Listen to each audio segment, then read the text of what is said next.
Ladies and gentlemen, welcome back to the Wrestle YouTube channel. I'm Aaron Nix. I'm joined by the incomparable Duke of Diabetes, the Maple Leaf Magician that is Carl Wilkinson. We are both here to discuss night 2 of NXT Takeover. Stand and deliver. Do you know what? I can sing it, but Poppy sang it better in the pre-show, and it was magnificent. Great little way to open the show.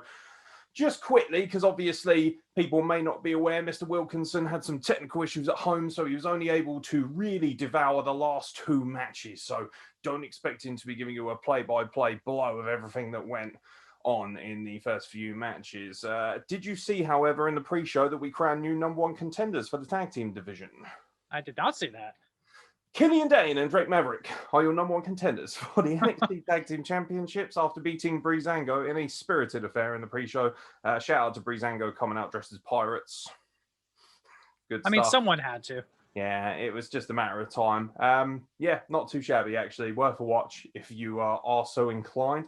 However, obviously, main event show proper. Well, I was a little bit flabbergasted at how Pete Dunne and Kushida could open a show yesterday. They opened the show tonight with a ladder match to determine an undisputed cruiserweight championship. Yeah, okay. Jordan Devlin versus Santos Escobar. Do you know the results of these matches, by the way? I do, yes. Oh. I mean, I go online. It's impossible to not see it. Yeah, luckily there's a plethora of gifs and whatnot, and that's ultimately what you were getting in our highlights as well. And we try our best to keep you guys up to date just in case you just simply don't have the time to watch the show. But long story short, after a fantastic ladder match, Santos Escobar is now your undisputed cruiserweight champion. He headbutted Jordan Devlin off the ladder. Jordan Devlin took a wild back bump, shattered right through a ladder that was set up in the corner, and that enabled Escobar to capture both titles. However, what I want to talk about rather briefly in this match is it's one of my favorite ladder matches in the modern era. And the reason for that is because it wasn't the car crash that you expected it to be like most ladder matches. I don't want to harp on about opposition, but it's very, very evident that if this had been on a different show, it would have been a lot more spots and a lot more craziness and a lot less selling. These boys really worked hard to make every spot feel like it meant something. And they also didn't engage in too much car crash activity. There were 2 spots in here that I really loved that I really feel I have to mention. First of all, Jordan Devlin, when he first gets a ladder out, he's the first person to go for a ladder underneath the ring. He puts it up on the apron and he holds it flat and he went, here we go. Santos Escobar goes for the baseball drop kick into the ladder, lifts the ladder up so he goes underneath it, then hits him in the face with it. Little stuff like that, very important, because ultimately it's all about stereotypes of ladder matches are getting a little bit tiring. When you've had a match this much now, you've kind of seen everything. So to be able to pull out something special without going too over the top is actually really cool. And sometimes being simplistic is really cool. And the other spot that I really loved, Escobar's got the ladder in the middle of the ring. Jordan Devlin's getting in the ring. He's holding the ladder against him. You're thinking, okay, he's probably going to take a shot. No, instead, throws the ladder at Devlin and drop kicks it into him instead, just to make sure instead of opting to climb for the ladder. But a great match, phenomenal stuff. I think, for me, Escobar is the right choice. There was a lot of hatred being thrown at Jordan Devlin, whether you want to say that's rightfully so or not on social media, because obviously allegations of domestic abuse and things of that nature. But from a wrestling standpoint, it was phenomenal. And the quality of it and the way that both men sold for each other was absolutely undeniable. Do you think Santos Escobar as the undisputed cruiserweight champion is the right decision? I do. I think Devlin literally just came, took a hop across the pond to drop the title. He's going to be going back to NXT UK. I know they don't have a secondary title over there, but I don't know. They got the Heritage Cup now, but it's a bit of a weird Heritage Cup because it's like, it's a gigantic cup. So yeah, it's a little bit different. And obviously, if you do want to hear about NXT UK, I will be covering that a little bit later on in the day. So keep your eyes peeled for a quick review of that on the YouTube, because they had a nice little prelude show, including Volta versus Rampage Brown for the NXT UK Championship. Yeah, good match. Good match, to be fair. I think Santos Escobar is the right choice, especially as Devlin is part of the NXT UK guys, along with Volta, who have decided, I don't want to be full-time in America. I'm happy staying at home and working in America when they need us. So this was more a case of them thinking, right, we've obviously got 2 big nights for TakeOver instead of the one. how do we bolster out the card a bit? Let's get arguably the best 2 wrestlers they've got in NXT UK and bring them over here. And that's exactly what they did. And also, you had to get the belt away from Jordan Devlin because, you know, if he retains, he's going back to England, and then you're going to have a real difficult time having it regularly defended. So, you know, it works out well from that perspective. That was obviously followed on by another title match, the women's tag team title match. I said this would be the weakest match. I thought it was, of the 2 nights.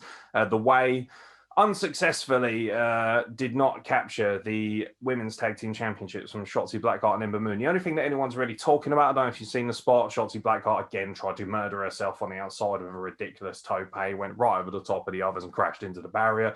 Luckily, she rotated enough that you could see that the landing was reasonably clean, and she seemed fine after the match. To be honest, you probably would have been far more excited about the fact that Shotzi Blackheart was dressed in a Harley Quinn Joker / cosplay combination. Yeah, I did see that. It was very nice. Yes, very much what would happen if Harley Quinn and Joker did a horizontal monster mash and outshot a baby. It would be, well, outshot seed a baby. So yeah, dad jokes aplenty, ladies and gentlemen. I'm getting to that age. I thought it was fine. I would have personally liked to have seen The Way win it because they feel like an actual tag team. Shotzi Blackheart and Ember Moon are great.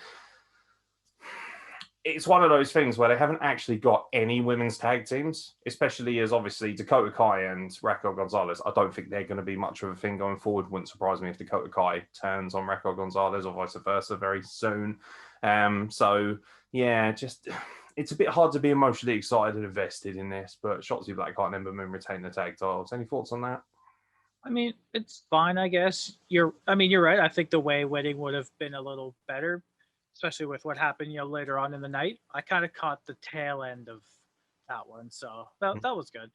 But I mean, the main roster women's tag titles are shit. Why did you introduce another pair? Yeah, I actually think it was a mistake. I love NXT. 100%. I don't understand why you can't have a women's IC title or a women's United States Championship. Even a women's cruiserweight championship. But tag titles, like you say, the tag team division for the women is pretty dross on the main roster. Shayna Baszler and Nia Jax, to their credit, are working their ass off. It's just, who else really? I mean, you see that tag team turmoil match that's set for the first night of WrestleMania, and you think there's only one real proper tag team in there, and that's the Riot Squad.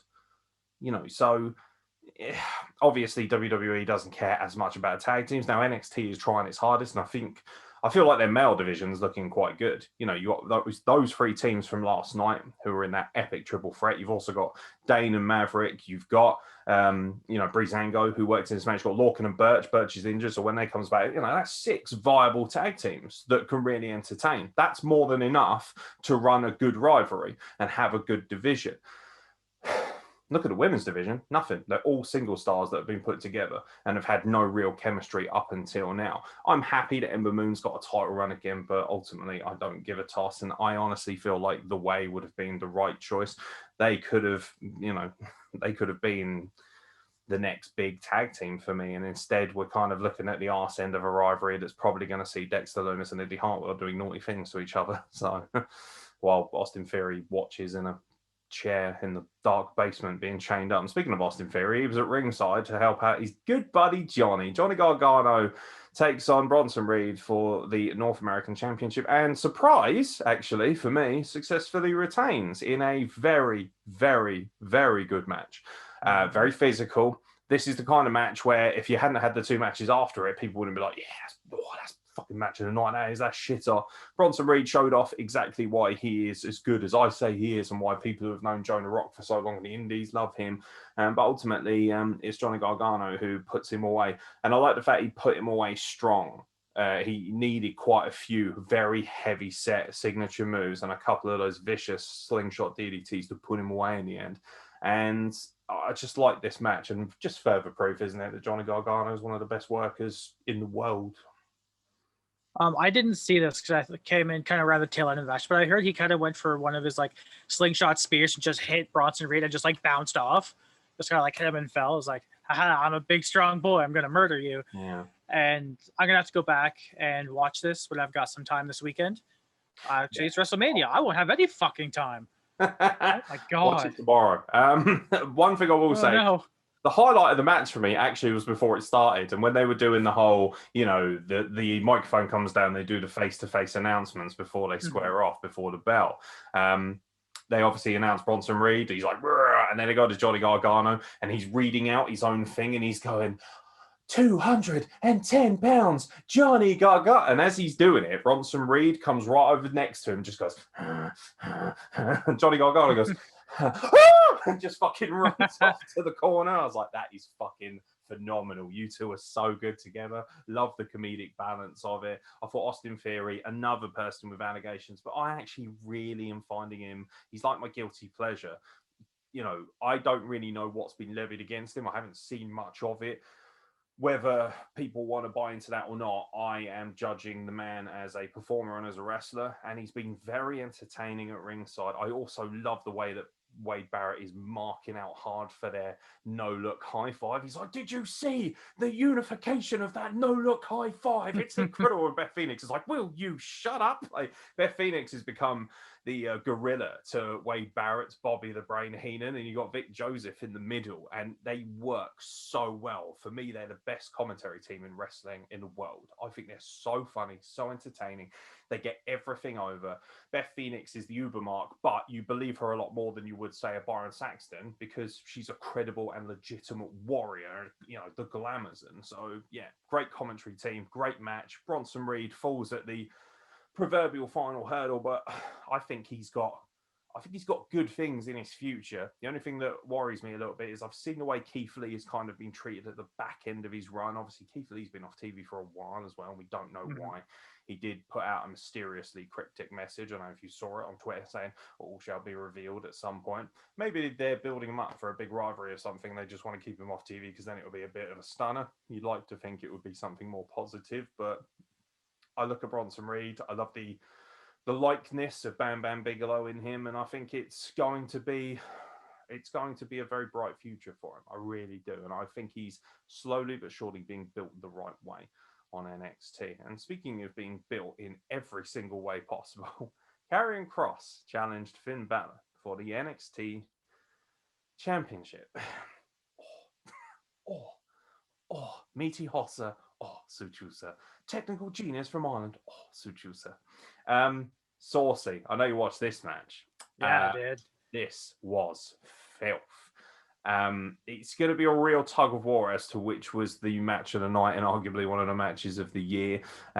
It's still not my favorite Finn Balor match, though, from this year. Although, once again, Finn Balor proving that he is actually fucking fantastic when he's afforded the opportunity, and it's more evidence against me and more of an opportunity for me to eat humble pie and say that I wasn't wrong about Finn Balor, because his main roster stuff was garbage, but this is the kind of Finn Balor I have expected from the get-go, and I feel like we finally got to this point. However, he's just been dethroned because your new NXT champion is Karrion Kross after what can only be described as a beautiful collision.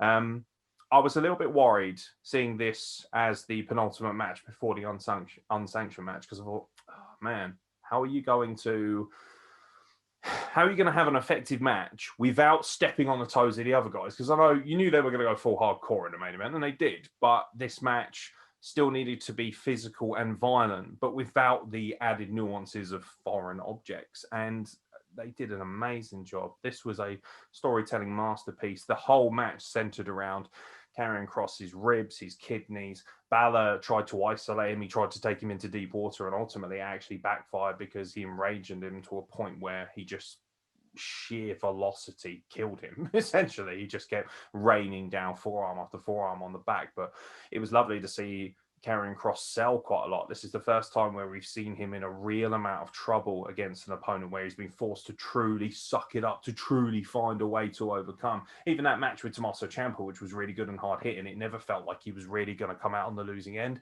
In this match, you could see him losing to Finn Balor, but he doesn't. He ultimately wins. What are your thoughts on what you saw and Karrion Kross becoming champion? I mean, I'm really happy he won. That's who I assumed would win, because if he hadn't have got injured, he would still be champ. So it's kind of nice they're kind of course correcting back to where they should be. Still undefeated until Baron Corbin beats him on SmackDown in a year. Man, those like Saito suplexes he does are fucking gnarly. Mm-hmm. Like, you remember when Bobby Lashley came back and they tried to make his finisher just like a stalling vertical suplex? I'm like, that's hella lame. But this suplex is fucking dirty. It is so good. He hits it with it's so clean, it's so crisp. And then that forearm smash to end the match on. This guy is unreal. He's going to be carrying NXT on his back for the next year. Yeah, I don't know where Finn Balor goes from here because he's come back down, hasn't he, to be champion and have this reign. Maybe he lines himself up with somebody else, and now it's an opportunity for him to work a program with someone a bit different, you know. I think that someone like Escobar would be very good for Finn Balor as a heel face dynamic. I would like to point out as well something you may have seen on our social media, which I thought was really fucking awesome. Although it does kind of cripple the heel heat a little bit, was at the end of the match, Escobar's son came out and he gave him his mask and put it on him, and he was holding one of the cruiserweight titles and he held the other with Legado del Fantasma behind him, and it was like the full family unit, and it was very, very cool to see. Really lovely image, something that obviously he'll cherish for the rest of his life. So you never know, maybe in a few moons' time, we'll see Escobar's son take on Dominic in a proper Lucha Libre warfare. But yeah, no, I wonder where Finn Balor goes from here. Probably get a rematch at some point. But also, I keep hearing that Karrion Kross is absolutely guaranteed to be going to the main roster soon, and that's what they want from him. So, no idea what they're going to do. Any ideas in what you want to see Finn Balor do next while he's on a hot streak? I mean, give him the rematch. That's fine. Like in a couple weeks, I guess. You know, if the other guys are putting on a big show, well, I guess they're on separate nights now, so it doesn't even matter. I forgot about that. That'll start it next week. Fuck those guys. Mike Tyson. Yeah. Mike Tyson, Michael. Yeah, I'm super not scared of Mike Tyson. Can I just say, it's going to upset a few people. So, whether you want to say people are right or not in doing it, people are shitting on Jordan Devlin and Austin Theory and Velveteen Dream, guys like that. And, some people might argue rightfully so. Some other people might say, well, there's no evidence, go fuck yourself, whatever it is. Surely, the same people I'm seeing shitting on it and, the AEW gatekeepers and things of that nature, why are they so happy and comfortable with Mike Tyson, a convicted rapist, being on their TV show? Why is there no energy and aggression towards that? Is it a case of he served his time now? It's like, well, he did, according to the law, legitimately rape someone, but, that's back in the day. He's just a scamp. It's all right. Whereas Devlin and everyone else who have been accused of things, whether there be evidence or not, are literally put to the sword. I think it's very hypocritical, and I think it's very, very dangerous double standards ground to stand on. That's just my 2 cents. So yeah. No, I mean that's completely fair. But back to the match at hand. I'd watch Balor and Escobar. I think that would be fun, but I don't think he'll be getting another reign at the top anytime soon. I think this was kind of his, hey, you can come on down, you can have a good time, you're going to get murdered, and now I think he goes back up. I don't think he would want to, honestly. Not unless they're going to throw a lot of money at him. I just don't think it really makes sense for him to go back up. And also, I just feel that he'd end up being the same boring, stale, miserable, lower to mid-card guy that he was, who has the odd amazing match. So, it's a shame because, if I'm Vince McMahon or anyone in the main roster and I'm seeing this run, I'm thinking, well, that guy on my screen, I want this guy on my main roster. But you gotta be a gimmick. You gotta dance. Like, he'll be Lord of the Dance or something. He'll come back and he'll be an Irish dancer like Becky Lynch was on her debut. I just don't trust him to do what they do. So, maybe have him and Pete Dunne collide again. I know Pete Dunne was watching this match with interest. Pete Dunne versus Karrion Kross has sauce written all over it. A lot of sauce at that. So, I don't know. I don't know, because obviously if Karrion Kross is going to go up to the main roster soon, I would hazard a guess that they might send him up there with the NXT title and he'll do a bit of a Kevin Owens where he'll hold on to it for a while and then he'll just become a main full-time roster guy. For that reason, I'd much rather see him on... To be honest, I'd much rather see anyone on SmackDown because Raw fucking sucks so hard. But Raw is the show where they keep throwing them in there, hoping that it will improve. But as long as Vince is in charge of booking Raw and everything, it's so bad. It's such a bad show. So, It is what it is. Someone else who might be getting a call up, possibly, is this fella, Adam Cole, baby. We finally got the match that we've been creaming our pants over. The build has been masterful. The big question is, was it worth the hype for what we got to see? Kyle O'Reilly and Finn Balor literally tried to murder each other. Long story short, after a incredible and violent and emotional contest. Oh, by the way, I told you that referee deserved a fucking shellacking for fucking... You did. Kai, and he got exactly that. And the crowd were with me because they were chanting, "You deserve it." What a lovely bunch of people they are. Yeah, kick the shit out of him.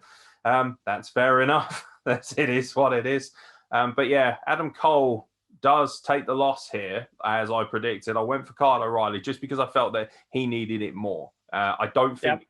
I think if Kyle O'Reilly had lost this, you would have really had a hard time selling to me that he's a main event level guy, especially as he's just lost 2 high-profile title matches against Finn Balor, one of them being on a takeover as well. I do feel like there's more from this rivalry, and I'd like to see more from this rivalry. At the same time, I don't want them to go too over the top with it because they've had a really good thing up until now.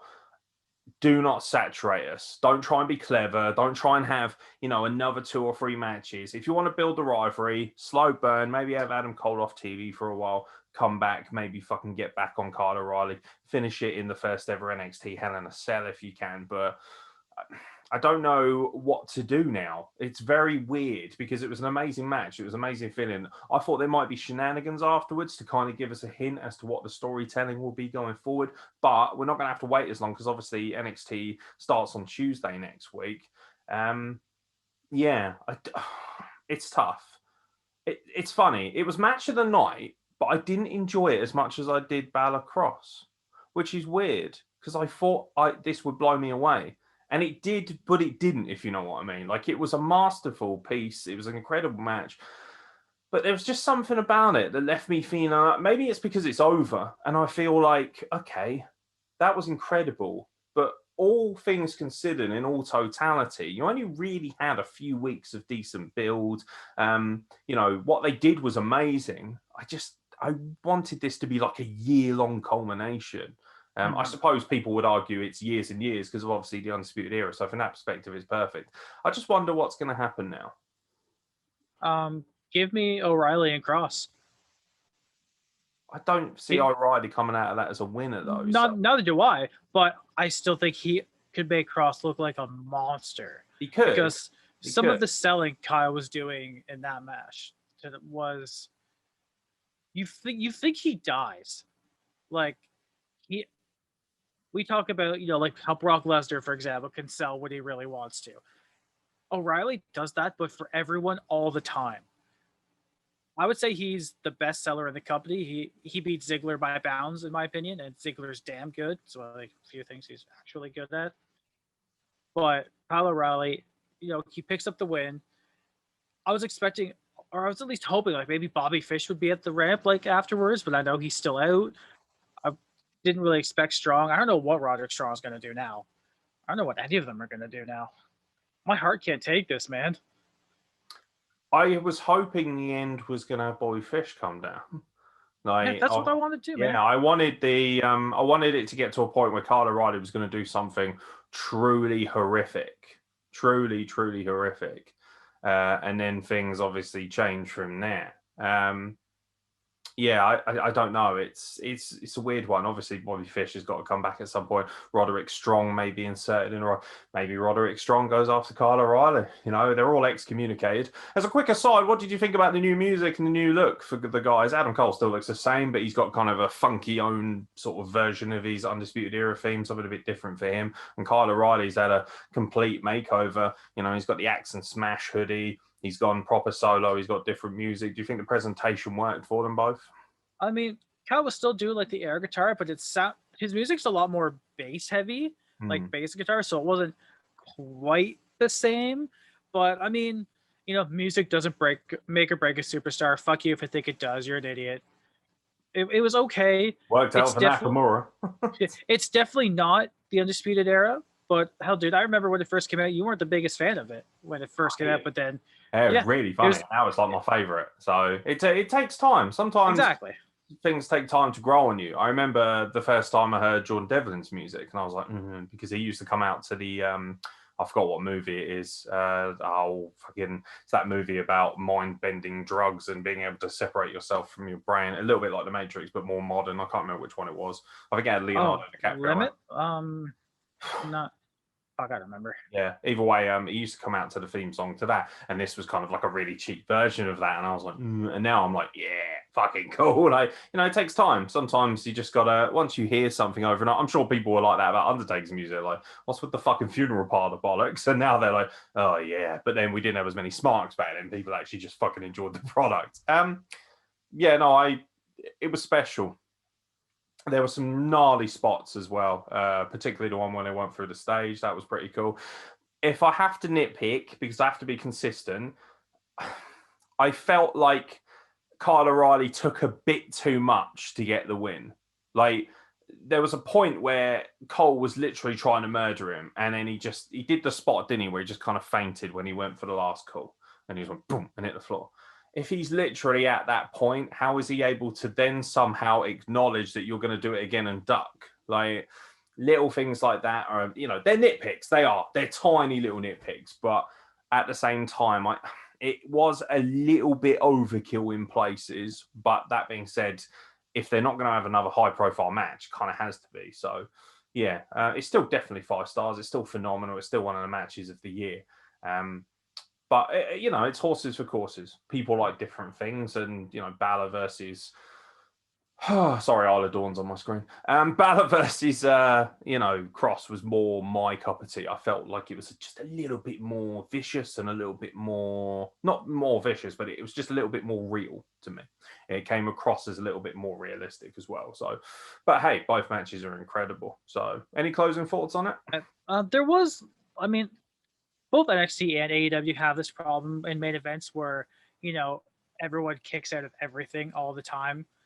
A lot of near falls in this. Yeah. And I understand that a near fall can, bring a lot of drama to the end of a match, can, get you really invested.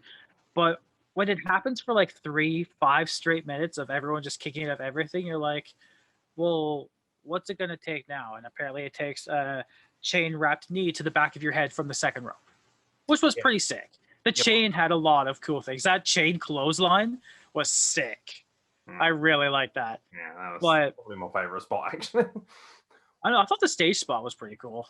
I've seen that chain spot before, though. I can't remember where. It was an indie show of some sort, and it was. Don't get me wrong, it was still fucking cool, and it's cool to see it on a more high-profile mainstream show. But yeah, there was. I just like it because that's the very essence of what a clothesline is. You run into the clothesline and you accidentally, and that's basically what it is, but with a chain instead of a normal line. So yeah, like literally taking a line. Good stuff. Appreciated it.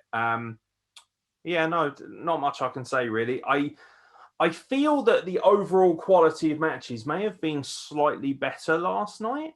I don't know if that's just me. I think this show had better matches overall in terms of the main events, but I feel that the consistent nature of the matches last night was just more my cup of tea. But, it's, like I say, it's apples and oranges. They're both good for you and they're both excellent. So, I think I don't enjoy 2-day shows as much. That's something I'm learning from this process.